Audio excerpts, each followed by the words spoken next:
नमस्कार दोस्तों, स्वागत है आप सभी का। तो तुला राशि वालों दोस्तों, आपके घर के अंदर प्रवेश करेंगे ये 3 देवी देवता।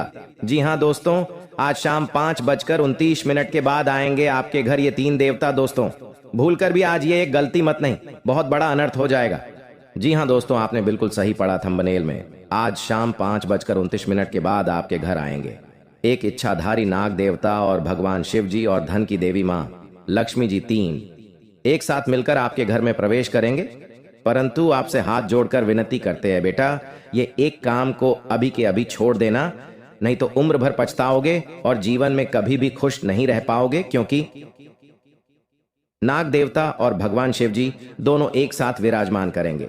फिर उसके बाद माता लक्ष्मी जी, यानी आपका कुंडली में महामृत्युंजय योग के साथ साथ धन का एक विशाल योग बनेगा, जिसमें आपका जीवन धन्य ही नहीं बल्कि घर के सभी सदस्यों का जीवन खुशहाल हो जाएगा और परिवार में ऐसी खुशियां छाएगा, आपके गली मोहल्ले के लोग देखते ही रह जाएंगे।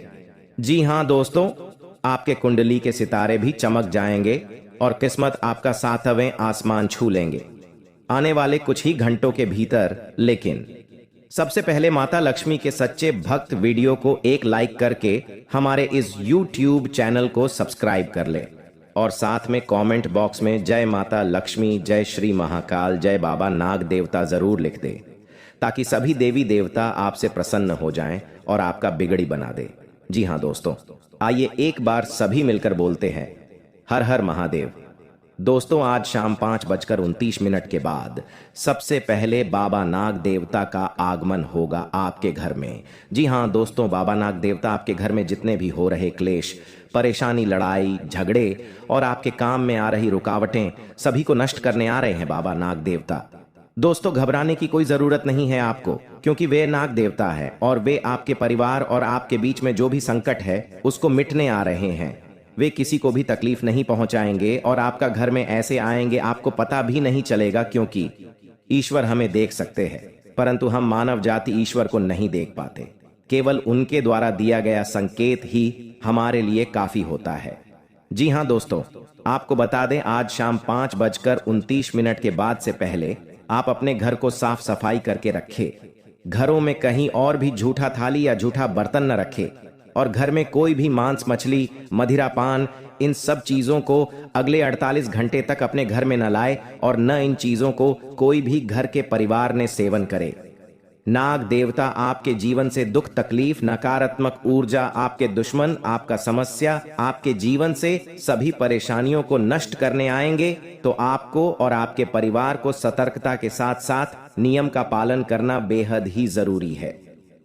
जी हां, तो इस काम को जरूर ध्यान में रखें। साथ में भगवान भोलेनाथ जी और धन की देवी मां लक्ष्मी जी दोनों का आशीर्वाद आपके ऊपर रहेंगे अगले 48 घंटे तक।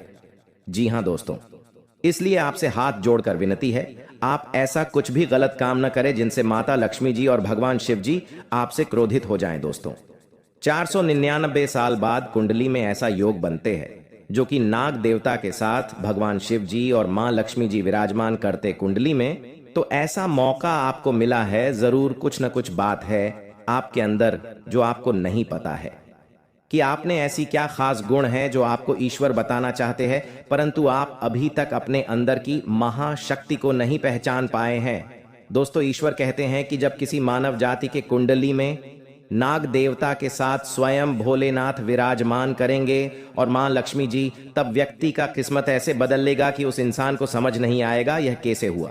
जी हां दोस्तों, भोलेनाथ और माता लक्ष्मी और बाबा नाग देवता आपको कुछ ऐसी चीज देंगे जिन्हें पाकर आप मालामाल बन जाएंगे और जीवन आपका धन्य हो जाएगा। लेकिन यह संकेत मिले तो। जी हां दोस्तों, अगर आपके सपने में लगातार आपको कोई वृक्ष दिखे और आपका सपना उस वृक्ष को देखते ही सपना टूट जाए तो यह बहुत ही शुभ संकेत होता है। यह आपको खजाना मिलने का संकेत बताता है। परंतु आपने यदि अपने इस सपने के बारे में किसी से भी बता देते हैं तो आप कभी भी उस पेड़ के पास नहीं जा पाएंगे जहां पर माता लक्ष्मी की ओर से खजाना रखे हैं। जी हां दोस्तों, तो आने वाले अगले 15 दिन के अंदर ऐसी कोई भी सपना दिखे तो भूलकर भी किसी को न बताएं। माँ लक्ष्मी आपसे प्रसन्न रहेंगी तो जीवन में कभी भी आपको कोई तकलीफ नहीं होंगे। और दूसरा संकेत, यदि सपने में सांप का दिखना शुभ होता है, अशुभ, अक्सर लोगों को सपने में सांप दिखाई देते हैं। कुछ लोग सपने में सांप दिखना अशुभ मानते हैं तो कुछ शुभ, लेकिन स्वप्न शास्त्र अनुसार सांप के सपनों का मतलब अच्छा भी हो सकता है और बुरा भी। अगर किसी को सपने में बहुत सारे सांप दिखाई देते हैं तो इस सपने का मतलब अशुभ होता है। ये सपना भविष्य में परेशानियां आने का संकेत देता है। सोते हुए सपने तो हम सभी देखते हैं। कभी कभी हम सपनों की सुखद दुनिया में खो जाते हैं तो कई सपने ऐसे भी होते हैं जो नींद से जगा देते हैं और हम बुरी तरह डर जाते हैं। किसी भी स्वप्न का संबंध हमारे जीवन में घटने वाली घटनाओं के साथ भी होता है। सपने हमें शुभ या अशुभ का संकेत देते हैं। यह आवश्यक नहीं है कि जो स्वप्न देखकर हम डर जाएं वह अशुभ हो और जो स्वप्न देखकर हमें सुखद एहसास हो वह शुभ हो। इसका अर्थ कुछ और भी हो सकता है। अगर हम कोई भी स्वप्न देखते हैं तो हमें उसके बारे में जानने की जिज्ञासा होती है। कई ऐसे सपने हैं जिसे दिखाई देने पर आपको स्वास्थ्य और धन संबंधी समस्याओं का सामना करना पड़ सकता है। प्राचीन समय से ही ऐसा माना जाता है कि सपने हमें भविष्य की घटनाओं से रूबरू कराते हैं। जी हाँ, कभी भी चैन की नींद नहीं सो पाते हैं और वह इधर क्यों उधर ठोके खाते रहते हैं। कितना भी मेहनत करते हैं उनका मेहनत सफल नहीं होता है। हर हमेशा कामयाबी के रास्ते ढूंढते रहते हैं लेकिन उनको कामयाबी कभी हाथ नहीं लगते हैं।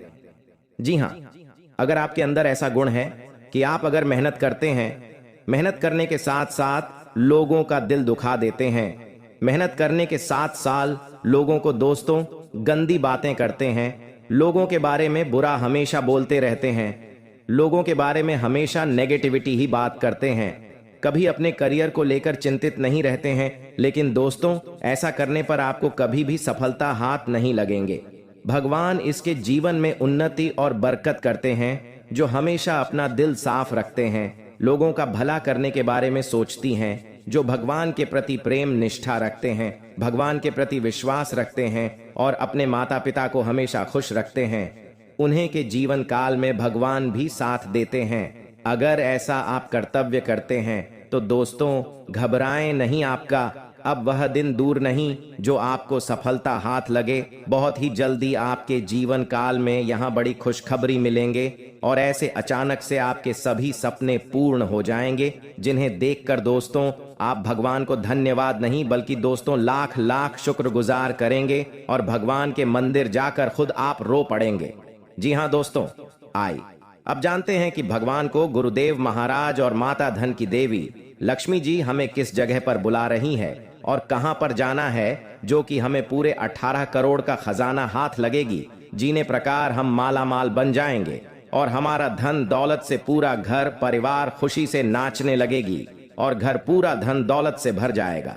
दोस्तों आज हम इस वीडियो के अंदर सभी के बारे में एक एक करके जानकारी देंगे, इसलिए आप सभी से हाथ जोड़कर विनती है कि किस जगह पर आपको जान है, वहां पर क्या संकेत मिलेंगे और आखिर कौन कौन लोगों के जीवन में यह करोड़ का खजाना लिखा है, किनके किस्मत में यह करोड़ का खजाना है। आज इस वीडियो में सभी के बारे में एक एक करके जानकारी देंगे। लेकिन भगवान कुबेर देव को अगर सच्चे दिल से मानते हैं, खजाना को लेना चाहते हैं, तो सबसे पहले इस कमेंट बॉक्स में जय बाबा कुबेर देव महाराज 11 बार लिखे और अपने मन में ओम धन धन लक्ष्मी नमः का मंत्र जाप कम से कम आप 51 बार या 108 बार करें। जी हाँ, इस मंत्र को जप करने के बाद अपने मन को आप सबसे पहले शुद्ध करें, भगवान के प्रति प्रेम रखें और भगवान को अपने मन में भोले की है। प्रभु आप हमारे किस्मत का धन जहां भी रखे हैं, आप हमें संकेत दिन, आप हमें सपने में बताएं, आप हमें कुछ ऐसे संकेत दें जिसे हम जान जाए कि इस जगह पर हमारा किस्मत का धन है। वहां पर आप हमें ऐसे दिमाग में बुद्धि दें ताकि वहां पर हम खुद व खुद चले जाएं और अपने किस्मत का धन लेकर चले आए। जी हाँ, इस बात को सबसे पहले अपने मन में 5 बार बोले। जी हाँ दोस्तों, हो जाएंगे और यह आपके साथ हकर भी हमेशा आपका नुकसान ही करेगा, कभी कभी तो आपको भयंकर परेशानियों में भी फंसा देगा। तो अब आपके मन में यह प्रश्न अवश्य उठ रहा होगा कि ऐसा कौन सा इंसान है जो पिछले जन्म से आपके पीछे पड़ा है और हम इस विषय में कैसे जानते हैं। तो प्यारे दोस्तों, हम आपको बता दें कि आपकी राशि में केतु की स्थिति को देखकर यह आसानी से बताया जा सकता है कि पिछले जन्म के रिश्ते नाते इस जन्म में आपके साथ हैं या नहीं है, और है तो किस स्थिति में है कि आपकी राशि इस ओर इशारा कर रही है कि आपका पिछले जन्म का शत्रु जो आपके पीछे पड़ा है, लंबे समय से आपके लिए साजिश है, बोल रहा है और आपको एक गहरी चोट पहुंचाना चाहता है। प्यारे दोस्तों, हम आपको बता दें कि इस सत्र के 3 नाम हैं। पूरी विस्तार से जानकारी प्राप्त होगी, साथ ही साथ आपको यह भी पता चलेगा कि इसमें कहां कहां और कैसे आपको नुकसान पहुंचा है और अब भविष्य में आप इसे कैसे बन सकते हैं। प्यारे दोस्तों, यकीन मानिए कि हम न केवल ज्योतिषीय आकलन पर निर्भर रहते हैं, बल्कि माता रानी की कृपा से अपनी अनुभूतियों के आधार पर भी आपको सतर्क करने की कोशिश करते हैं। कम से कम माता रानी ने हमें कितना आशीर्वाद तो दे ही दिया है कि हम चीजों को महसूस तो कर ही सकते हैं। ऐसे में आप हमारे शब्दों को और हमारे प्रयासों को बिल्कुल ही सफल ना होने दें। हमारी बातों पर यकीन करें और इस ज्योतिष कार्यक्रम को पूरा देखें, और जो बातें हम आपको आगे ज्योतिष कार्यक्रम में बताने जा रहे हैं, उन बातों पर गहराई से विचार करें, उन्हें अपने जीवन में उतरने की कोशिश करें। प्यारे दोस्तों, हम आपको एक बात का यकीन दिला देते हैं कि आप यदि विश्वास बनाकर रखेंगे तो हम तो प्रयास कर ही रहे हैं। माता रानी भी आपके लिए अपनी दया दृष्टि आपकी ओर करेंगे और आपके जीवन में और खुशियों की नदियां बहाने लगेंगे। बस जरूरत है तो आपके विश्वास की। ये प्यारे दोस्तों, आप विश्वास करेंगे तो ही ये सब होगा। तो बस थोड़ा सा समय निकालिए और पूरे धैर्य के साथ इस ज्योतिष कार्यक्रम को देखना है। प्यारे दोस्तों, इस ज्योतिष कार्यक्रम को आपको ठंडे दिमाग से देखना है। जो बातें हम आपको बता रहे हैं, उन बातों के बारे में किसी से कोई चर्चा नहीं करनी है, क्योंकि कुछ बातें आपके दिल से जुड़ी हुई हैं, आपके छुपे हुए रहते हैं कि आप अपने दिल में कोई राज रख नहीं पाते हैं, अपनी बातों को किसी न किसी के साथ शेयर अवश्य कर देते हैं।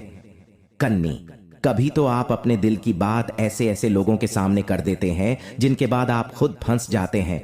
दोस्तों, आप अब कुछ भी ऐसा काम ना करें, किसी से भी कुछ बातें न बताएं और अपने काम से काम मतलब रखें। कुछ ऐसा अद्भुत आपकी राशि में, आपकी कुंडली में हो रहा है। कुछ ऐसी योग बन रहे हैं जो आपको बहुत लंबे समय तक लंबी फिजाओं में डाल सकते हैं और आपको ऐसी ऐसी कष्ट भी दे सकते हैं जिनके बारे में अपने सपने में भी नहीं सोचा नहीं होगा। जी हां दोस्तों, फिर देखना देवों के देव महादेव का जलवा। जी हां दोस्तों, आइए जानते हैं आखिर शिव जी हमारे जीवन में वे कौन सा 3 महत्वपूर्ण अवसर प्रदान किए हैं, उनमें आपको क्या चीज का पालन करने होंगे और कौन कौन से सावधानियां बरतनी होंगी, और वे कौन सा महाशक्तिशाली शब्द है जिन्हें आपको अपने मन में ये 11 बार बोलना है। आइए जानते हैं एक एक करके। दोस्तों, जरा ध्यान से सुनिए, बिल्कुल शांत होकर। दोस्तों, सबसे पहले आप अभी इसी वक्त अपने मन में शिव जी का मूल मंत्र का जाप करें, ये 11 बार। जी हां, लेकिन इस मूल मंत्र के अपने मुख से बोलने से पहले आप अभी इसी क्षण अपना मुंह, कान, पैर, हाथ को किसी अच्छे पानी से धो लें। फिर आप किसी अच्छे स्थान पर बैठ जाएं और अपने मन में शिव शिव शिव शिव 108 बार बोले। फिर अपना ध्यान केंद्रित करें महादेव पर और अपने मनोकामना को भोलेनाथ से बताएं, आपकी जो भी इच्छा है। फिर आप इस मंत्र को बोले, ओम नमः शिवाय, ओम नमः शिवाय। इस मंत्र को ये 11 बार बोले। फिर आप खुद अपने आप को देखेंगे, आपके अंदर एक अलग से शक्ति आपके अंदर एक्टिव हो जाएंगे और आप जो भी सोचेंगे आपका हर एक सोचा हुआ काम बनने लगेंगे। जी हां दोस्तों, अब बात करते हैं आपको भोलेनाथ जी कौन से 3 बड़े अवसर प्रदान किए हैं। आइए जानते हैं दोस्तों, ईश्वर आपको अगले 15 दिन के अंदर 3 बड़े महासंकेत देंगे, जिनमें से होंगे नंबर 1 पर त्रिशूल, नंबर 2 पर शिवलिंग और नंबर 3 नंदी महाराज। जी हां दोस्तों, भगवान भोलेनाथ जी की ओर से आपके जीवन में आने वाले अगले 15 दिन के अंदर यह 3 महासंकेत मिलेंगे, जिनमें आपको अगर कोई एक भी संकेत मिलते हैं तो फिर आपको अभी से बधाई हो। आपका किस्मत नहीं बल्कि आपका जीवन ही चमक जाएगा, आपका भाग्य ही बदल जाएगा। जी हां दोस्तों, आपका हर एक सोचा हुआ काम पूरा हो जाएगा। अगर आपके सपने में यह 3 चीजों में से कोई एक भी चीज मिले तो लाए ये सब संकेत मिलेंगे। कैसे, आइए जानते हैं। रात को सोने के बाद सबको अलग अलग तरह के सपने आते हैं और उन सभी सपनों का कुछ ना कुछ मतलब होता ही रहता है। कुछ सपनों का मतलब अच्छा तो कुछ सपनों का मतलब बुरा। सपने हमें हमारे भविष्य की झांकी कराते हैं। सबको रात को अलग अलग तरह के सपने आते हैं। किसी को सपने में खाना दिखता है, तो किसी को सपने में भूत दिखता है, तो किसी को सपने में जंगली जानवर दिखता है। उन सभी सपनों का कुछ ना कुछ मतलब होता ही रहता है। आइए इस लेख में जानते हैं। कुछ सपनों का मतलब वैसे त्रिशूल तो शंकर भगवान के हाथ में होता है। सपने में त्रिशूल देखने का मतलब एक शुभ संकेत की ओर इशारा करता है। सपने में त्रिशूल देखने का मतलब इस बात का संकेत देता है कि आपके साथ कुछ अच्छा होने वाला होता है। आपके जीवन में खुशियां आने वाली होती है, जिसके लिए आपको खुश होना चाहिए। सपने में शिव पार्वती को नृत्य करते देखने का मतलब एक शुभ संकेत की ओर इशारा करता है। जी हाँ दोस्तों, साथ में आपको बता दें कि अब से अगले 15 दिन के अंदर अगर संकेत को नहीं समझोगे तो फिर जेल की रोटियां खाते छोड़ोगे। जिंदगी में कभी भी चैन की नींद नहीं ले पाओगे। दोस्तों, अब आपके जीवन में बिना आज का धुआं उठेगा। आपको डर डर आंसू रोना पड़ेगा। सारे काम छोड़कर आज सबसे पहले वीडियो को शुरू से लेकर अंत तक कहीं एकांत जगह पर जाकर देखें और इस वीडियो में जितने भी बातें बताई गई हैं उन्हें ध्यान से सुने, ताकि आपके जीवन काल में देवी देवताओं का आशीर्वाद बना रही और कोई भी बड़ी अमंगल घटना आपकी जिंदगी में ना हो और जो भी आपकी किस्मत में लिखा हो वह आपको पहले ही पता चल जाए संकेतों के थ्रू। इसलिए दोस्तों, आज इस वीडियो को शुरू करने से पहले आपसे हम विनती करते हैं, अपने मन में अभी के अभी इस मंत्र को जप कर ले, ताकि आपके जीवन काल में राहु और केतु की जो भी बड़ी योग बन रहे हैं वह आपके जीवन से नष्ट हो जाए और आपके जीवन में माता धन लक्ष्मी जी का योग बने, भगवान श्री राम जी का योग बने, राज्यों का निर्माण हो, घर में प्रेम योग का निर्माण हो और घर में सुख शांति योग का निर्माण हो। जी हाँ, तो वह मंत्र है दोस्तों AUM हम हनुमते नमः। ओम बागेश्वर आए वीर वीरे हम भट्ट स्वाहा। इस मंत्र को अभी आप 5 बार अपने मन में दोहरा, उसके बाद ही इस वीडियो को शुरू से लेकर अंत तक देखें। वीडियो को बिना इसकी जो भी व्यक्ति देखेगा उनके नसीब रातों रात चमक जाएगा और रातों रात करोड़ के मालिक बन जाएगा। आपको लाभ प्राप्त नहीं हो पाएगा। दोस्तों, हम जानते हैं कि वैसे भी अभी तक के जीवन में आपको बहुत बड़े लाभ प्राप्त नहीं हो पाए। आपको कष्ट अधिक मिले हैं, सुविधा काम मिला है, लोगों से नफरत अधिक मिली है, प्रेम काम मिला है, लेकिन इस सब का भी आपके मन में कोई मलाल नहीं है। आप बड़ी ही संतुष्ट प्रवृत्ति के इंसान हैं। आपको जो भी जीवन में मिल गया आपने उस काम चला लिया।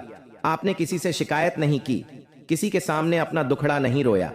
आप अपने कष्ट अपने तक ही रखते हैं, छुपा कर रखते हैं, लोगों को जाहिर नहीं होने देते। आपका मुस्कुराता चेहरा लोगों को धोखा दे जाता है। लोगों को ऐसा लगता है कि आपके पास कोई कष्ट ही नहीं है, आपके पास तो सुख संपदा भरी पड़ी है। अच्छी बात है, लोगों को यह सब पता होना चाहिए। ऐसी बातें हैं जिन्हें आपको अवश्य ही छुपाना चाहिए, उन बातों को जाहिर नहीं करना चाहिए। दोस्तों, वीडियो में बनी रही है, शुरू से लेकर अंत तक बने रहिए। आखिरी की 2 बातें ऐसी हैं जो आपको जानना बेहद आवश्यक है और हम गारंटी देते हैं कि आपको अब तक उन बातों के बारे में भनक तक नहीं, और आप लगातार उन बातों को दूसरों से बताते चले आ रहे हैं और उन बातों का पूरा लाभ आपको प्राप्त नहीं हो पा रहा है। हम आप लोगों की ही बात कर रहे हैं। जी हाँ दोस्तों, जिनमें कभी कदर नहीं हुई है, जिनकी भावनाओं की आज तक है कदर नहीं हो पाई है। आपने हमेशा लोगों में प्यार लुटाया है, सबको खुश रखने की कोशिश की है, लेकिन बदले में आपको केवल और केवल निराशा ही प्राप्त हुई है। तो अब आपको सतर्क होना है। जी हाँ, लेकिन बदले में आपको केवल और केवल निराशा ही प्राप्त हुई है। तो अब आपको सतर्क होना है, होशियार होना है। तो दोस्तों, आपको बताते हैं कि कौन सी भी बातें हैं जो आपको नहीं बतानी है। सबसे पहली बात कि आप अपने सपने किसी को भी कभी ना बताएं। जी हां दोस्तों, ईश्वर सपना के माध्यम से आपको संकेत देते हैं। जी हां दोस्तों, पर कभी कभी तो ऐसा भी देखा गया है। जी हां दोस्तों, इस बात की कई प्रमाण हैं कि ईश्वर ने कई लोगों को सपना के माध्यम से उनके भविष्य के दर्शन कारण, जिससे उनके जीवन में बहुत बड़ी बदलाव आए हैं।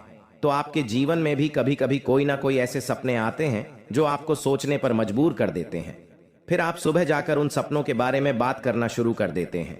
अपनी नजदीकियों को बताते हैं कि मुझे ऐसा सपना आया, वैसा सपना आया, लेकिन आपको ऐसा करना नहीं है। आप अपने मन में विचार करिए। किसी बुद्धिमान इंसान के द्वारा बताई गई बातों के अनुसार पता लगाने की कोशिश की थी इस सपने का क्या मतलब है, लेकिन यह केवल और केवल आप तक ही होना चाहिए, जिसे आपको किसी को बताना नहीं है। अब दोस्तों, हम कैसे पता लगे कि कौन सा सपना है ईश्वर के द्वारा दिया गया संगीत है?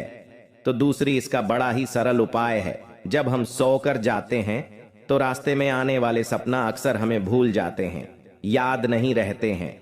लेकिन जिस सपने के माध्यम से ईश्वर हमें संकेत देना चाहते हैं, वह अपना हमें पूरा का पूरा याद रहता है। वह ऐसे याद रहता है जैसे कि वास्तविक घटना हो। और समझ लीजिए कि वही सपना हमारा संकेत है जो ईश्वर हमें देना चाहते हैं, कुछ ना कुछ बताने की कोशिश कर रहे हैं। जी हाँ दोस्तों, अब आपको कमेंट करके बताना है कि आपके अंदर यह आदत है कि नहीं। आप अपने सपनों को अपनी नजदीकियों के साथ में बताते हैं, चर्चा करते हैं कि नहीं करते हैं। तो इसी क्रम में दूसरी बात जो आप दूसरों को हमेशा बता देते हैं, वह होता है उपाय। जी हाँ दोस्तों, आपके जीवन में कई कष्ट चल रहे, कई परेशानियां चल रही हैं, और आप उन कष्ट और परेशानियों से मुक्ति प्राप्त करने के लिए तरह तरह के उपाय करते रहते हैं। उपाय करना बेहद आवश्यक है। उपाय के माध्यम से हम अपने आसपास की ऊर्जा को बदलने की कोशिश करते हैं, यानी कि हमारे आसपास की नकारात्मक ऊर्जा को हटाने की कोशिश करते हैं, जिससे सकारात्मक ऊर्जा, पॉजिटिव एनर्जी हमारे पास आ जाए और हमारा जीवन बदल जाए। लेकिन इसमें सबसे बड़ी भूल यह होती है कि आप उसे उपाय के बारे में बता देते हैं, जो कि बहुत बड़ी भूल है दोस्तों। आप जिस उपाय को भी कर रहे हैं, उसे जितना हो सके उतना गुप्त रखें।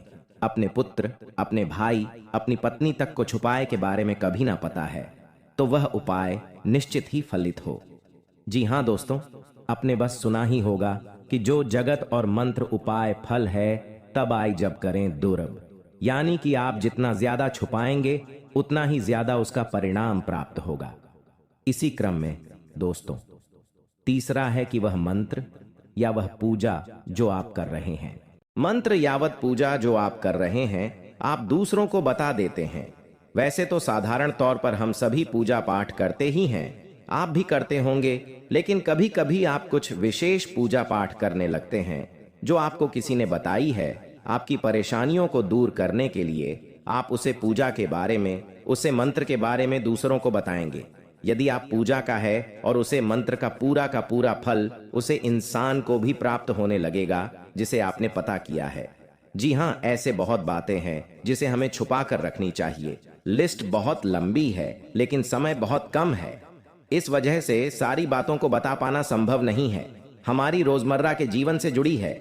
आज हम केवल उन्हीं के विषय में चर्चा करेंगे, तो अपनी माल को छुपा कर रखें, और हो सके तो एकांत में ही। फिर है, कोई भी आपको माल फिरते हुए देखे ना, जब भी आपको कोई माल करते हुए देखेगा, तो आपको जो माल करने का फल प्राप्त होगा, उसका आधा फल है, उसे इंसान को भी अपने आप प्राप्त हो जाएगा। यह विधि का विधान है दोस्तों, की से कोई बदल नहीं सकता है। क्रम में दोस्तों, चौथ है, आप अपनी आमदनी, अपनी प्रॉफिट के बारे में लोगों को बता देते हैं। जी हाँ दोस्तों, वैसे तो आपको पाकर ही रखते हैं, लेकिन कभी कभी आप जोश में आकर, जब चर्चाएं गर्म हो जाती हैं, लोग बातें करने लगते हैं, माहौल बन जाता है, तो आप जोश में आकर अपने पैसे के बारे में लोगों को बता देते हैं। यदि आपको फायदा हो रहा है तो कभी जाहिर मत करिए किसी के सामने कि आपको फायदा हो रहा है। कि जब भी आप यह कहते हैं कि मुझे इतना फायदा हो रहा है, या केवल आप इतना ही कह दें, मेरे पास बहुत पैसा है, जब मुझे बहुत आमदनी हो रही है, पैसे की कोई दिक्कत नहीं है, तो ऐसा कहते ही हमारी लक्ष्मी का बंधन हो जाता है। जी हाँ दोस्तों, अध्यात्म में हम अपनी लक्ष्मी का बंधन स्वयं ही कर देते हैं। जाने अनजाने यह गलती हम कर देते हैं।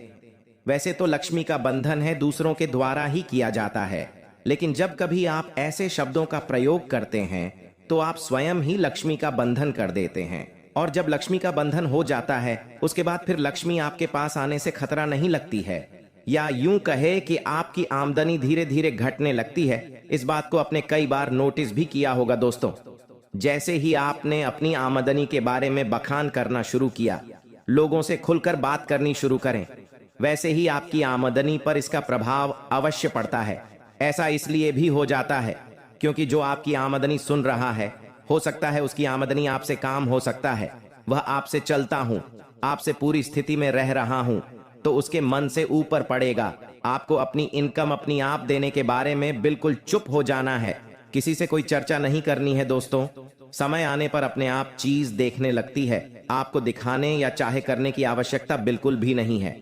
जी हाँ दोस्तों, यह आपके अंदर एक कमी है जिसे हम कह सकते हैं। जोश में आकर कुछ ऐसी हरकतें कर जाती, कुछ ऐसी बातें भूल जाते हैं जिनके लिए बाद में फिर आपको भी पछताना पड़ता है। और दोस्तों, वीडियो के अंत में आपको पांचवा बताते हैं कि जब भी आप किसी देवी स्थान पर जाने की तैयारी करते हैं, जैसे कोई तीर्थ स्थान वगैरह की आप तैयारी कर रहे हैं, जैसे आप वैष्णो देवी जाना चाहते हैं या कहीं और जाना चाहते हैं, तो आप उसकी लोगों से चर्चा करना शुरू कर देते हैं, जो कि बहुत ही गलत है। जी हाँ दोस्तों, यह गलती तो अक्सर लोग दोहराते हैं। मैंने देखा है कि लोग अक्सर दिव्य स्थान पर धीरे स्थान पर जाते हैं और पहले ही उसका बखान करना शुरू कर देते हैं। जितना हो सके उतना गुप्त रखें कि आप कहाँ जा रहे हैं, किस स्थान पर जा रहे हैं। जब आप लौट कर आएंगे तो अपने आप लोगों को पता लग जाएगा, लेकिन जब आप जा रहे हैं उसे समय आप बिल्कुल भी चर्चा ना करें। इसीलिए तो जिन स्थानों पर मौजूद ऊर्जा का प्रभाव आपके ऊपर नहीं पड़ता है। आप देखते होंगे कि लोग तमाम तीर्थ स्थान पर घूम रहे हैं, तमाम देवी स्थान के दर्शन कर रहे हैं, तब भी पीड़ित है, तभी परेशान है, उन्हें कोई लाभ प्राप्त नहीं हो रही है। इसका मतलब ये तो नहीं कि देवी स्थान पर देवी शक्तियां नहीं हैं, उनके असर नहीं होते, प्रभाव नहीं होते। इसका मतलब ये है कि आप पहले ही गलती करके आ गए। आप जिन जिन लोगों को बात कराई है, जिन जिन लोगों को पता है कि आप किस देवी स्थान पर जा रहे हैं, उन लोगों को भी आपके पुण्य का फल बच जाएगा। तो समझिए कि आपने अपना फल कितने लोगों को पहले ही बांट दिया। तो आपको यह गलती बिल्कुल भी नहीं करनी है जो आपको किसी को बताना नहीं है। जैसे कि आप किस समय पूजा पाठ करते हैं, आप किस दिन व्रत रहते हैं, तो कोई समस्या नहीं है, लेकिन अपनी तरफ से आपको ऐसी बातें नहीं बतानी है। तो दोस्तों, अब आपको कमेंट करके बताना है कि आप इनमें से कौन सी गलतियां लगातार दोहराते चले आ रहे हैं। दोस्तों, जीवन में हर इंसान गलती करता है। गलती करना बुरी बात नहीं है, मगर गलती को नहीं सुधारना उससे भी बुरी बात है। दोस्तों, आपको कुछ ऐसे उपाय करना चाहिए जिससे आपकी गलती भी धीरे धीरे समाप्त हो जाए और ईश्वर की नजरों में आप धीरे धीरे पुण्य की भागी बनते जाएं। उपाय को भी आप ध्यान से सुनिएगा और उन्हें अपने जीवन काल में अवश्य अपना आएगा। घर में सुबह सुबह कुछ देर के लिए भजन अक्षय लगे।